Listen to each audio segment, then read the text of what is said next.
What did I just watch?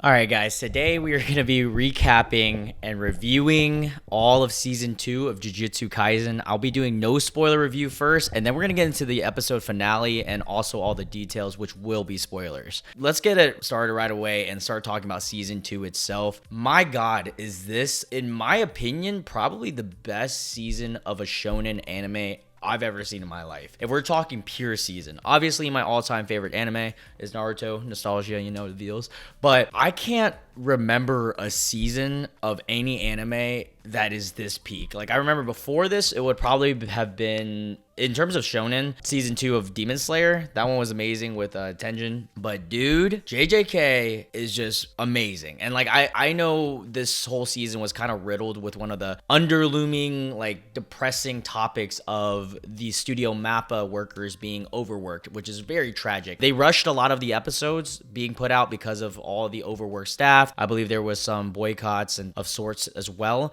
Shout out to the animators, because even with the short timelines, they put out some amazing work. The action scenes was awesome. There was an interesting ending that was a little bit different than the rest of the season, which we'll talk about here in the end when we talk about spoilers. If I were to recommend an anime to any person in the world, and especially people who don't get into anime, I would put Jujutsu Kaisen at the top, right above maybe like Death Note. I feel like this type of anime, Jujutsu Kaisen, can be liked by almost anyone and everyone alike. I actually have met girls that have told me, oh, I've never watched anime before. I don't like anime at all. I'll put them on Jujutsu Kaisen and I'm you not. The next week they're like, oh, I just binged season 1 and I'm starting season 2. If I were to give season 2 a blanket statement and review in terms of an action animated series, this is the pinnacle of anything you can possibly find, from writing, from character building, from storytelling, and the action sequences. This is a peak show and peak anime. If I were to give this a potato score, I mean, I'm giving this 100%. Like,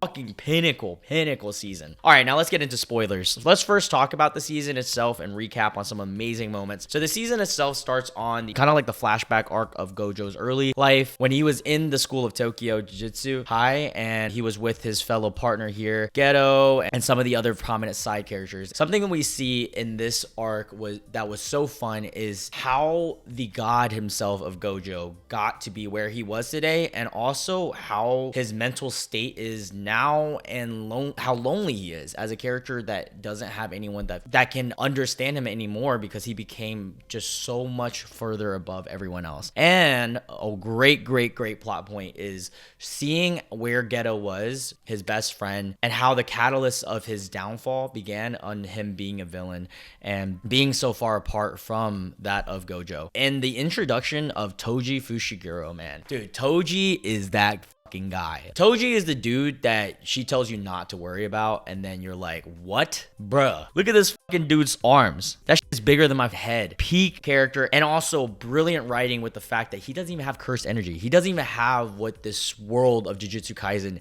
needs to be successful, quote unquote. But yet, he's one of the strongest characters in the whole show, and also the father of an awesome main character that we are currently seeing right now going through his adulthood. Getting the call back to Toji as well later on in the season was fucking peak. I honestly didn't think that Jujutsu Kaisen could just bring in a new character and I instantly put him in probably my top 5, and that is Toji. Yeah, this arc was amazing. It was very fun, emotional also with the character that they were trying to save. And right after that part, there's a 3-week break, and I remember I was kind of sad because I was like, oh, we don't get to see Jujutsu Kaisen, but man, was that deserved, because this next arc, the Shibuya arc, was peak, bruh. This arc right here, and huge spoiler alert, if you haven't watched season 2, go ahead and tune out of this video. But god, the Shibuya arc right here, man, all these characters, RIP to Nanami, a fan favorite, RIP to Nobara, maybe, question mark, we don't really know. A lot of like side characters getting so much more dialogue with that of Chozo. Even this dude, I remember he had a big part in the Shibuya arc. Mei Mei and the creepiness of her little brother, that was really weird. But yeah, Gojo being sealed, man. Gojo being sealed is, again, another catalyst of all the mayhem that is here to transpire. Going into the final episode, I feel like I don't need to talk too much about Shibuya itself. It was just literally episode after episode of just peak animation, peak action, storytelling, lore dumps, with Chozo being the older brother of Itadori. But going on to this final episode, let's talk about this. I literally just finished this before I turned on the camera and filmed this video.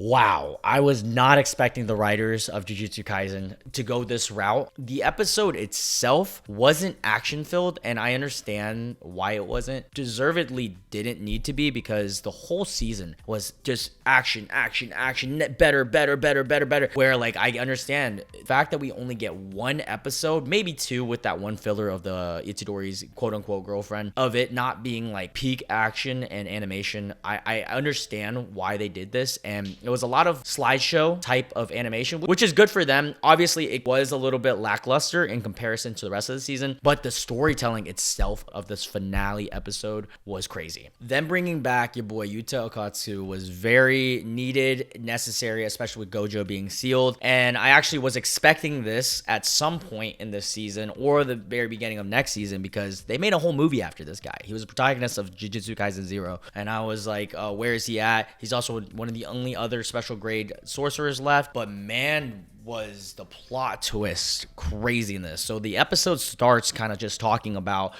the aftermath of the last episode and the whole dialogue with Yuki as she comes into the story of the other special grade sorcerer. That whole sequence was kind of an exclamation on what is about to happen to Shibuya, Tokyo, and all of Japan after Tsurugeto absorbed Mahito. You get a big understanding behind the whole plan and plot of Tsurugeto. He wanted Jogo, Hanami, Mahito, all the disaster curses to grow as strong as potentially possible, get their innate abilities as strong as possible so that he could absorb them to do what he does in this episode, which is unleash absolute cursed mayhem. Right before he does it, he talks to Yuji Itadori and really was trying to talk to Sakuna, like, are you ready? Because this is now the next golden age of curses and sorcerers. He uses Mahito's ability to just unleash a cataclysmic amount of curses on that of Shibuya, Tokyo, and eventually Japan, which is what it seems like in the very next cutscene. In the cutscene sequence is the whole part where they explain that, first off, they want Gojo to remain sealed, which is like, question mark. I want to see why the reasoning was. I think the reasoning behind that with the higher ups is they know that if Gojo is unsealed, he will be the guy again, you know, even though it's kind of dark in a way, because he would probably be the only one who can help actually save everyone. Now, who knows?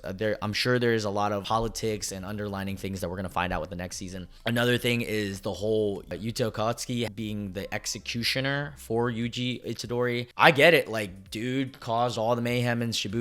We get a lore dump with the fact that during Shibuya, Sakuna destroyed the arm of Inuma Maki.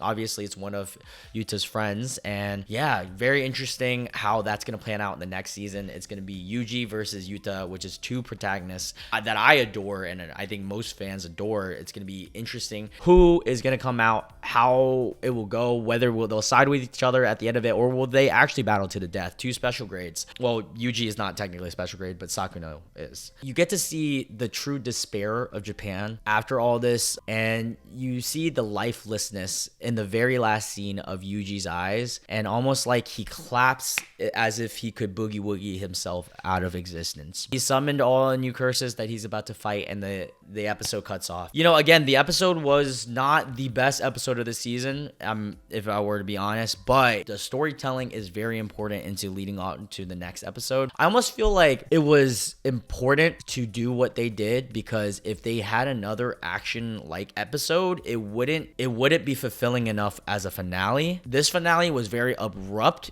great storytelling, but leading you on to the next. So overall, the season was just peak anime. I cannot recommend this season and series enough to anyone who is into anime or in general, just great storytelling. I am excited to see what's in store for the third season. I know we're probably going to have to wait a while or not, because Studio Mappa will probably pressure the animators, which is so sad. I think what they should do is just really take their time, at least have enough episodes ready to where we don't have to take breaks. The animators aren't killing themselves over this. And I'm going to close this video up with what I'm excited to see moving forward with Jujutsu Kaisen. And you guys let me know in the comment section down below what you guys want to see, if I'm missing anything.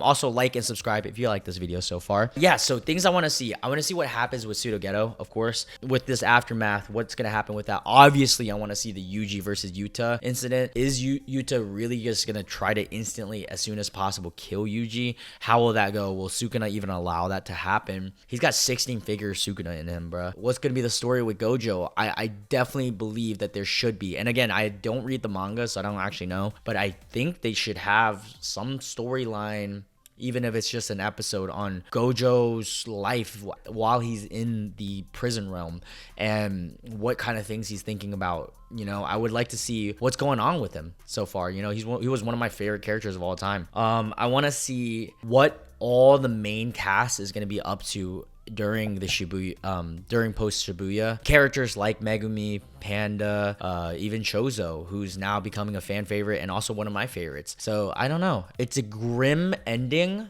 to a grim season. It leaves so many doors open and closed a giant one. Because now there's just a plethora of possibilities with the story. And man, Jujutsu Kaisen's writers, absolute peak. Animators, shout out to you guys for making the story so f***ing brilliant.